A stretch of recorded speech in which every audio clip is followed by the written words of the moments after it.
কবি সুভাষ মুখোপাধ্যায়ের কবিতা স্বাগত।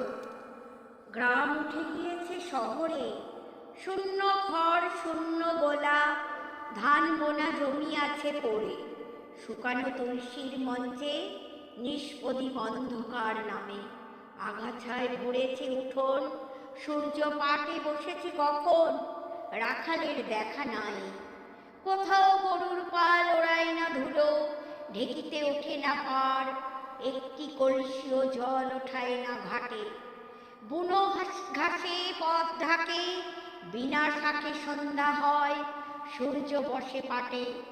তাঁতি বনে না কো তাঁত, কলুয়ার ঘোড়ায় না ঘানি, কোমরের ঘরে চাবি, ঝাঁপ বন্ধ, নিরুদ্দেশ হয়েছে দোকানি। হাতুড়ি বিকিয়ে হাটে, ভস্ম মেখে পড়ে থাকে বেকার হাপড়। যে পথে কামার গেছে, কে জানে সে পথের খবর। শীতের আমের গাছে জ্বলে না আগুন চণ্ডী মণ্ডপের কোলে। হাতে হাতে ঘোরে নাকো বুকো, চুলোচুলি হয় নাকো মোড়লে মোড়লে।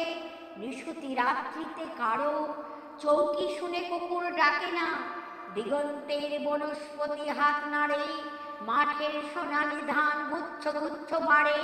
দু চোখে প্রতীক্ষা তার, স্বপ্ন তাকে করাঘাত করে। ডাক ওঠে শহরে শহরে, রাস্তার শ্মশানে থেকে মৃত প্রায় জনস্রোত শোনে, মাঠের ফসল দিন গনে। প্রতিজ্ঞা কঠিন হাতে একে একে তারা সব চোখের শোকাশ্রু মুছে ভাবে, ঘরে ঘরে নবান্ন পাঠাবে। পথে পথে পদ শব্দ ওঠে, আকাশে নক্ষত্র ফোটে, নদী করে সম্ভাষণ, পাখি করে গান।